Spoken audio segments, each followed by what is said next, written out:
নেই, কিন্তু সবাই কোনো না কোনোভাবে বিনোদন দ্বারা বিভ্রান্ত হয়। তো কোন বিষয়টি ব্যাপক সমস্যা? তো আল্লাহ যখন মূল সমস্যার কথা বলছেন, যা আপনাকে আল্লাহর স্মরণ থেকে বিরত রাখবে, কোনটি তিনি প্রথমে উল্লেখ করেছেন? এইবার প্রথমে বিনোদন। তিনি বলেছেন, কুল মা ইনদাল্লাহি খায়রুম মিনাল্লাহবি ওয়া মিনাত তিজারা, সাথে সাথে ব্যবসাও। আল্লাহু খায়রুর রাযিকিন, আর আল্লাহ সর্বোত্তম রিজিক দাতা। যেহেতু এই প্রসঙ্গে আছি, আমি আপনাদের সাথে চমৎকার এই আয়াতটির ব্যাপারে আরও কিছু বিষয় শেয়ার করতে চাই। আপনারা ধারাবাহিকতার পার্থক্যের বিষয়টা বুঝতে পারছেন? সংক্ষেপে আরও কয়েকটি বিষয়। বিনোদন যে বিভ্রান্ত করে এই বিষয়ে আমার একটা কাজ ছিল, যাকে বলা হয় চ্যাপেলেন্সি। আমি একটা ইউনিভার্সিটিতে পড়তাম। আমার কাজের অন্তর্ভুক্ত ছিল ক্যাম্পাসে মুসলিম ছাত্রদেরকে হেল্প করা, কখনো কখনো জুমার নামাজে ইমামতি করা। পুরো ক্যাম্পাসে ৬-৭ জন মুসলিম ছাত্র ছিল। আমি জুমার নামাজ পড়তে নির্ধারিত রুমে যেতাম। কখনো কখনো নামাজের সময় কাউকেই পেতাম না। আর আমাকে এই ছাত্রদেরকে কল করতে হতো, করিম, আমি নামাজের রুমে, আজকে জুমা। হ্যাঁ, ওকে, আমি এখন আসলেই বিজি। তুমি কি করছো? গেম খেলছি। ভাই, আজকে জুমা। ওকে ওকে ওকে, ঠিক আছে, আসরের আগে আমি চলে আসব। মাধ্যমিক শ্রেণীর ছাত্র, যারা পৃথিবীর সবচেয়ে উপকারী সম্পদ। কিন্তু যাই হোক, আল্লাহর স্মরণ থেকে মানুষ বিচ্যুত হয়ে যায় বিনোদনের কারণে। হতে পারে আমার সামনে এমন অনেকেই থাকতে পারে যারা দুর্ঘটনাবশত এখানে চলে এসেছে, অথবা তাদের মা জোর করে এখানে পাঠিয়েছেন।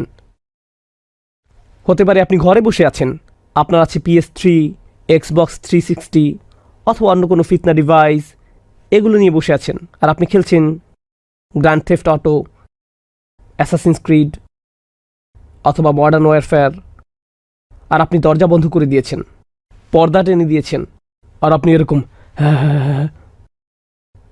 সূর্য উঠছে, সূর্য ডুবে যাচ্ছে, সাম্রাজ্যের উত্থান হচ্ছে, পতন হচ্ছে, সরকার বদলে যাচ্ছে, আর আপনি শুধু আপনি জানেনও না চারপাশে কি ঘটছে।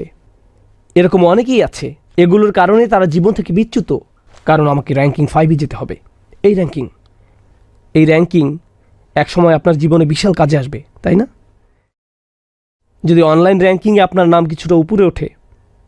কিন্তু যাই হোক, আমি আপনাদেরকে ব্যবসা সম্পর্কে বলতে চাই। গত বছর আমার একজন ছাত্র ছিল যে খুবই সফল ব্যবসায়ী, আর সে ব্যবসার সাথে আছে সম্ভবত 15-20 বছর ধরে। আর সুবহানাল্লাহ, তার সবচেয়ে বড় কাস্টমারদের একজন হলো ইয়াহুদি, যার বাড়ি নিউ ইয়র্কে। মাথা কাস্টমার, সবচেয়ে বড় অর্ডারগুলো সে দেয়। আর 20 বছর ধরে সে তাকে কল দেয় প্রতি শুক্রবার। খুতবা শুরু হয় 1:15-তে, 1:14-তে সে কল দেয় প্রতি শুক্রবারে, আর তাকে বড় অর্ডার দেয় প্রতি শুক্রবারে। আর তাকে বলতে হয়, আমি এখন কথা বলতে পারবো না। ও কেন? আজকে শুক্রবার, এখন নামাজের সময়। ও, আমি খেয়াল করিনি। পরবর্তী সপ্তাহে একই ঘটনা, পরের সপ্তাহে একই ঘটনা। 20 বছর ধরে চলছে। যে বিষয়টার প্রতি আমি আপনাদের দৃষ্টি আকর্ষণ করতে চাই, ব্যবসার জন্য আল্লাহ যে শব্দটি ব্যবহার করেছেন, শব্দটি কি কার মনে আছে? তিজারা। কিন্তু আল্লাহ এই সূরাতে সবসময় ব্যবসার জন্য এই শব্দটি ব্যবহার করেননি। আল্লাহ বলেছেন, ইয়া আইয়ুহাল্লাযীনা আমানু ইযা নুদিয়া লিস-সালাতি মিন ইয়াউমিল জুমআতি ফাসআউ ইলা যিকরিল্লাহ ওয়া যারুত তিজারা, না ওয়াজারুল বাই'। তিনি এখানে ব্যবসার জন্য তিজারা শব্দটি ব্যবহার করেননি, তিনি ব্যবহার করেছেন বাই'। বাইউন শব্দের অর্থ আসলে ব্যবসা না, বাইউন অর্থ বিক্রি। এখানে কতজনের নিজের ব্যবসা আছে? মাত্র 2 জন ব্যবসায়ী। আস্তাগফিরুল্লাহিল আযীম। আপনারা কি করেন? আপনারা সবাই করেন কি এখানে? ওকে, যাই হোক, ব্যবসা বাণিজ্য কিছু করেন, প্রয়োজনে কলা বিক্রি করেন, কিছু একটা করেন, ব্যবসা বাণিজ্য করেন। যাই হোক, যখন আপনি ব্যবসা করেন, এর মধ্যে অনেক কাজ থাকে। অ্যাকাউন্টিং, স্যালারি তৈরি কষ্টকর যখন বেতন পরিশোধের সময় হয়। Account payable, current bill, maintenance, security, schedule তৈরি করা, হিউম্যান রিসোর্স ম্যানেজমেন্ট, নিয়োগ প্রদান, ছাঁটাইকরণ, এই জাতীয় বিভিন্ন ধরনের কাজ। আপনাকে সব ধরনের বিষয় খেয়াল রাখতে হয়। পণ্যের মজুদ সংক্রান্ত বিষয়, কি পরিমাণ কিনতে হবে, কি পরিমাণ হাতে আছে, কি বিক্রি হয়েছে, রিফান্ড কত ছিল, কি কি ফেরত এসেছে, কাঁচামালের পরিমাণ কত, ইত্যাদি ইত্যাদি। আর অবশ্যই কষ্টকর বিষয়গুলোর একটি হলো, আপনি যদি ব্যবসার মালিক হন আর আপনার কর্মচারীদের বেতন যখন দেন বৃহস্পতিবার অথবা শুক্রবার, আমেরিকাতে শুক্রবারে আমাদের ছুটি থাকে না, তো আপনার যদি শুক্রবারে বেতন দেওয়ার কথা থাকে তাহলে আগে ভাগে জুমায় চলে যাওয়াই ভালো। আমার জন্য এখন গিয়ে আল্লাহকে স্মরণ করাই উত্তম, কারণ চেকে সাইন করাটা অনেক বেশি যন্ত্রণাদায়ক। কিন্তু জুমার জন্য দোকান প্রায় বন্ধ করে দিয়েছেন। তখন একজন কাস্টমার চলে এলো। কোনো কাস্টমার ছোট ঝুড়ি তুলে নেয়, আবার কোনো কাস্টমার বড় শপিং কার্ট নিয়ে ঢুকে, কোনো কাস্টমার কার্টের মধ্যে পণ্য নিতে থাকে, আরও নেয়। খুতপা শুরু হয় একটা 15-তে, আর এখন একটা 10, আর আপনি এরকম ওকে ওকে ওকে ওকে এখনই নিয়ে আসবে, আর সে নিতেই থাকে। যদি এটা চেক লেখার সময় হতো, অথবা ট্যাক্স ফর্ম পূরণ করা, অথবা কারেন্ট বিল পরিশোধের সময় হতো, আপনি এটা রেখে দিতেন আর সাথে সাথে নামাজে যেতেন। কিন্তু যদি রসালো একজন কাস্টমার চলে আসে আর শপিং কার্ট ভরতে থাকে, এ অবস্থায় চলে আসাটা কি সহজ? ব্যবসা ছেড়ে আসাটা সহজ হতেও পারে, কিন্তু জানেন কি ছেড়ে আসা কঠিন? বিক্রয়। কারণ বিক্রয়ের জন্যই অন্য সব কিছু। ব্যবসায় অন্য সকল যন্ত্রণা আপনি সহ্য করেন শুধুমাত্র একটি জিনিসের জন্য, সেটা কি? বিক্রয়।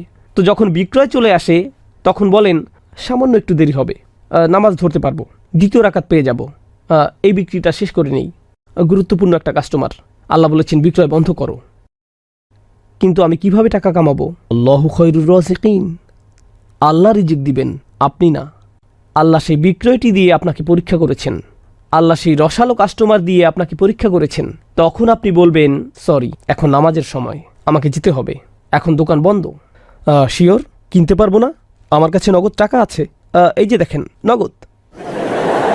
না, আমি দুঃখিত, আমাকে দোকান বন্ধ করতে হবে, এখন নামাজের সময়, আমাকে যেতে হবে।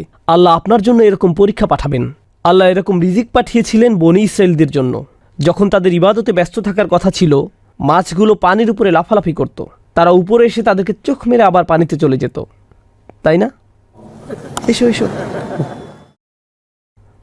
তারা এরকম করত। এভাবেই আল্লাহ পরীক্ষা করেন। আল্লাহু খায়রুর রাযিকিন। শেষ যে বিষয়টা আজকে রাতে আপনাদের সাথে শেয়ার করতে চাই ইনশাআল্লাহ তাআলা, আজ আমার খুব পছন্দের একটা উদাহরণ আলোচনা করব। আপনাদের হাত উঁচু করাটা খুব জরুরি না, তবে আপনারা যদি করেন তাহলে আমার খুব ভালো লাগবে। কে আয়াতুল কুরসি জানেন? আয়াতুল কুরসি। গত বিকেলে যে উদাহরণটি আলোচনা করতে চেয়েছিলাম সেটা ছিল আয়াতুল কুরসি। চলুন আমরা একসাথে তেলাওয়াত করি। আউযু বিল্লাহি মিনাশ শাইতানির রাজীম। আল্লাহু লা ইলাহা ইল্লা হুয়াল হাইয়ুল কাইয়্যুম লা তাখুযুহু সিনাতুন ওয়ালা নাওম লাহু মা ফিস সামাওয়াতি ওয়া মা ফিল আরদ মান যাল্লাযী ইয়াশফা'ু 'ইনদাহু ইল্লা বিইযনিহি ইয়া'লামু মা বাইনা আইদিহিম ওয়া মা খালফাহুম ولا يحيطون بشيء من علمه إلا بما شاء وسع كرسيه السماوات والأرض وهو العلي العظيم। আয়াতুল কুরসিতে সর্বমোট 9টি বাক্য। আয়াতুল কুরসিতে 9টি বাক্য আমরা একটু দেখি। আল্লাহু লা ইলাহা ইল্লা হুয়াল হাইয়ুল কাইয়্যুম 1 নম্বর। লা তাখুযুহু সিনাতুন ওয়ালা নাওম 2 নম্বর। লাহু মা ফিস সামাওয়াতি ওয়া মা ফিল আরদ 3 নম্বর। 4 নম্বর বাক্য মান যাল্লাযী ইয়াশফা'ু 'ইনদাহু ইল্লা বিইযনিহি 4 নম্বর।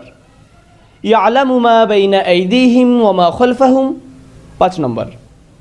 এরপর ওয়ালা ইউহীতুনা বিশাইইম মিন ইলমিহি ইল্লা বিমা শা 6 নম্বর। এরপর ওয়াসি'a কুরসিয়্যুহুস সামাওয়াতি ওয়াল আরদ 7 নম্বর। ওয়ালা ইয়াউদুহু হিফযুহুমা 8 নম্বর। ওয়া হুয়াল আলিয়্যুল আযীম 9 নম্বর। 9টি বাক্য।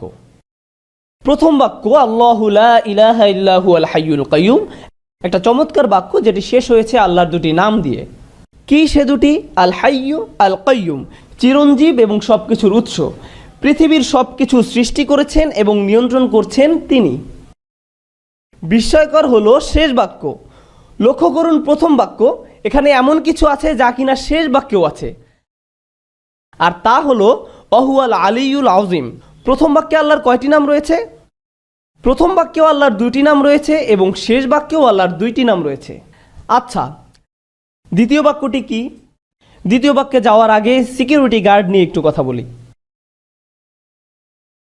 সিকিউরিটি গার্ডের চাকরিটা খুব কঠিন। ব্রিটিশ সিকিউরিটি গার্ড দেখেছেন, অদ্ভুত টুপি পরা, মাথায় রসের হাড়ির মতো, খুব কঠিন। এই দায়িত্ব যদি আপনাদেরকে দেওয়া হয়,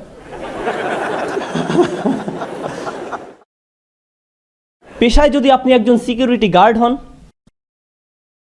আপনার সামনে একটা সিসিটিভি আছে, তাকিয়ে থাকতে হয় ঘন্টার পর ঘন্টা, একই দৃশ্য, নড়াচড়া নেই, দেখছেন তো দেখছেনই, 12 ঘন্টা 8 ঘন্টা।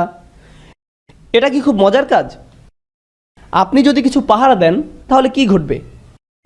আপনি ক্লান্ত হয়ে পড়বেন, আপনার ঘুম আসবে। যেমন সিনেমা হলের গার্ডদের কথা ধরুন। আপনারা তো ধার্মিক, আপনারা অবশ্য সিনেমা দেখেন না, যদি অনেকে দেখে। সিনেমা হলে যখন সিনেমা চলে, ভিতরে হয়তো কোনো মারপিটের দৃশ্য চলছে, বাইরে একজন সিকিউরিটি গার্ড আছেন, ভিতরে লোকেরা উপভোগ করছে, কিন্তু গার্ড ঝিমোচ্ছেন।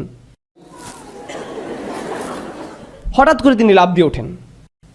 এটা খুব সাধারণ দৃশ্য, সিনেমা হলের গার্ডরা তাদের ঝিমুনি আসে। আল্লাহ তাআলা বলছেন তার নিজের সম্পর্কে, লা তাখুযুহু সিনাতুন ওয়ালা নাওম। তন্দ্রা, তন্দ্রা কখন আসে? যখন আপনি ক্লান্ত, আস্তে আস্তে আপনার চোখ বুজে আসে, আপনি ঘুমাচ্ছেন না কিন্তু আপনার ঘুম পাচ্ছে, ওই যে ওনার মতো। আমি মজা করলাম, জাস্ট মজা। এই তন্দ্রা বা ঝিমুনি কি বলে? সিনা। তন্দ্রা বা ঝিমুনির পরে কি আসে? নাওম। প্রথমে আসে সিনা। সিনা হলো, ধরুন জুমার দিন আমরা মসজিদে যাই, খতিব সাহেব শুরু করেন ইন্নাল হামদুলিল্লাহ নাহমাদুহু ওয়া নুসাল্লি, এটা হলো সিনা, ঠিক আছে?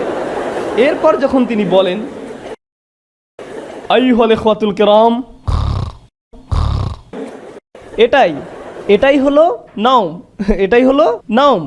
এই হলো মূল পার্থক্য সিনা এবং নাওমের মধ্যে, তন্দ্রা এবং ঘুমের মধ্যে। এই হলো দ্বিতীয় বাক্য, যেখানে বলা হচ্ছে তন্দ্রা আর ঘুম আল্লাহকে স্পর্শ করে না। মানুষ ক্লান্ত হয়, তাই তার তন্দ্রা আসে এবং এক সময় সে ঘুমিয়েও পড়ে। আবার অনেক সময় আমরা বলি না না না, আমি ঘুমাইনি, এমনি একটু চোখ বন্ধ করে রেখেছি, এখনই উঠে পড়ব, কিন্তু দেখতে দেখতে ঘুম, একদমই খবর নেই। ওকে, এই হলো ব্যাপার। সিনা বা তন্দ্রা নিয়ে আমার খুব ভালোই অভিজ্ঞতা আছে, কারণ পেশায় আমি একজন শিক্ষক। সুতরাং আপনিও যদি শিক্ষকতা করেন তাহলে আপনার ঘুমবিদ্যা বা ঘুম বিজ্ঞানের উপরে মোটামুটি একটা পিএইচডি হয়ে যাবে, কারণ সামনে থেকে আপনি সব ছাত্রের চেহারা দেখতে পান। মেটাল ডিটেক্টর দিয়ে মানুষের শরীর চেক করতে দেখেছেন নিশ্চয়ই, সেভাবে ছাত্রদের ব্রেনও আপনি চেক করতে পারবেন। ক্লাসের ফাঁকে ফাঁকে মাঝে মাঝে মাথাটা একটু উপর নিচ করে নিলেন।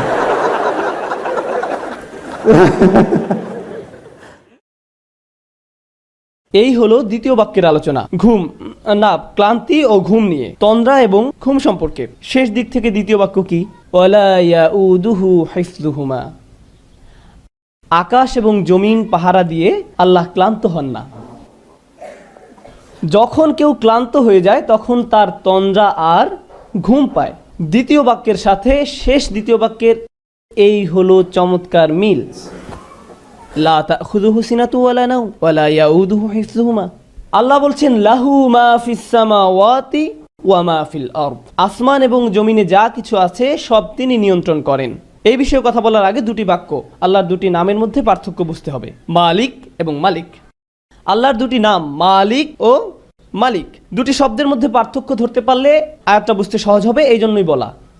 মালিক শব্দের অর্থ অধিকারী, মালিক অর্থ অধিকারী, আর মালিক শব্দের অর্থ আগে একবার বলেছিলাম, মালিক অর্থ রাজা। রাজা আর অধিকারীর মধ্যে কোনো পার্থক্য আছে? আছে। আপনি আপনার কলমের মালিক, কিন্তু আপনি বলেন না যে আমি এই কলমের মহান রাজা। আপনি এমনটা করেন না, কারণ আপনি জানেন এটা একটি হাস্যকর কথা। বুঝতে পেরেছেন? মালিক হয় ছোট জিনিসের। আপনি হতে পারেন গাড়ির মালিক, কম্পিউটারের মালিক, মোবাইলের মালিক, কিন্তু আপনি এর রাজা নন।